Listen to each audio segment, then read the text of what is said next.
everybody. In this video, I'm going to show you how to use the loans formula to find the total loan amount that you can borrow, depending on how much of a monthly payment you can afford. So take a deep breath and let's make this math easy.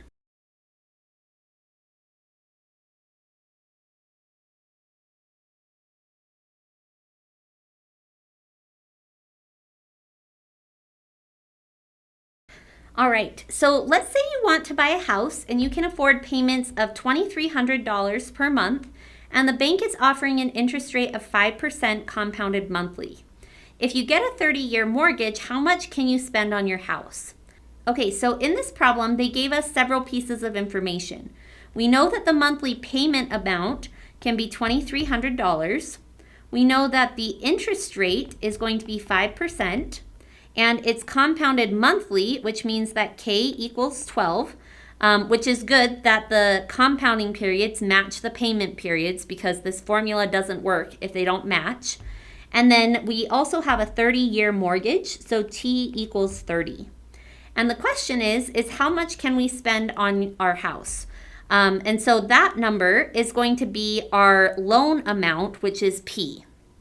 And so we'll say, okay, well, according to this formula, P equals our deposit amount, which is $2,300, times 1 minus 1 plus our interest rate, which is 0.05, divided by 12, because we're doing this every month, raised to an exponent of negative 30 times 12.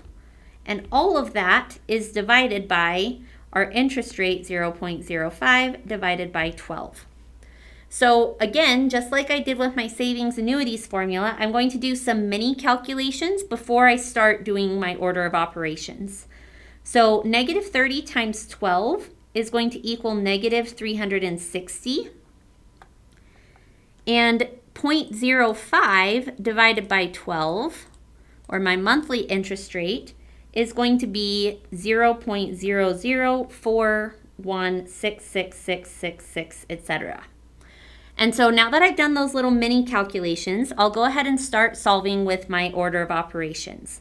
So I'm going to do my innermost set of parentheses first, and I've already divided the monthly interest rate, so I'll add 1 to it.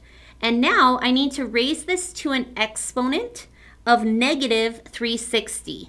So on your calculator, the minus sign won't work as a negative because the minus sign requires you to be subtracting it from something. So the way you type in a negative 60, at least on a scientific calculator, is you type in 360 and you make the number negative with this little plus minus button. And you should see that it shows up as a negative 360. If you're using a graphing calculator, I think you can just type in the negative sign and then type 360, but a scientific calculator requires you to type the number first and then type in the negative. So make sure you understand how your calculator works so that you can raise the decimal to the correct exponent.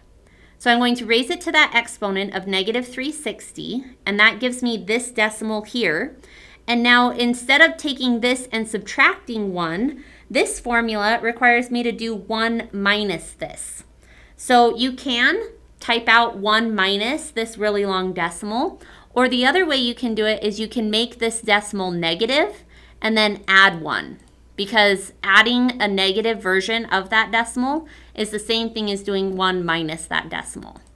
And we end up getting this decimal, 0.776, etc.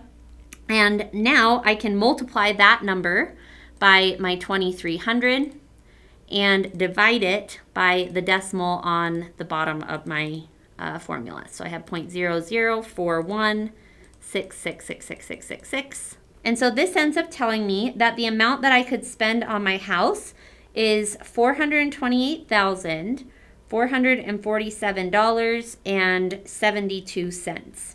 So this is the amount that I could borrow with my loan if I can afford payments of $2,300 per month. So why don't you try this problem on your own and then restart the video to see what the correct answer is. Okay, so on this one, it says a friend wants to borrow money from you and they can afford to pay you $150 per month. if they agree to pay 3% interest and you are willing to give them a 5-year loan, how much money should you loan to them? So we know that D equals 150. We know that our interest rate equals 0.03 and our time equals 5. And because our payment is 150 per month, we're going to have K equal 12, and we're going to compound this interest monthly because your payments and your compounding periods have to match each other. So to figure out how much money I should loan them, I'm going to do P, which is the total amount of the loan, and that's going to equal 150 times 1 minus 1 plus my interest rate of 0.03 divided by 12 raised to a negative exponent of 5 times 12. And then that whole thing is divided by 0.03 divided by 12. So I'm going to go through and do my mini calculations first. So negative 5 times 12 is negative 60, and 0.03 divided by 12 is 0.0025. And so I'm going to take that decimal and add it to 1 because that's also the calculation for this part of the formula. So I'll add this to 1, and then I need to raise this to a negative exponent. So on my scientific calculator, I'm going to click the exponent button and then do a 60, but then make the 60 negative.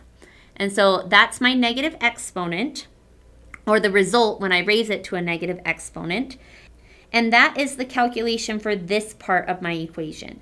Then I need to do 1 minus that stuff. So I'm going to make this number negative and add 1, because adding the negative version of it to 1 is the same thing as doing 1 minus it. And so that ends up giving me this decimal for my big set of parentheses. And then I can multiply this by 150 and divide by my monthly interest rate, which was 0.0025. And that ends up telling me that the amount that I can afford to loan to my friend, or that they can afford to pay me back, I should say, is $8,347.85. And so that would be the amount that I could loan to my friend, assuming that they can pay me back $150 a month with this interest rate for 5 years. So I hope this video was helpful, and I hope you guys have a good day.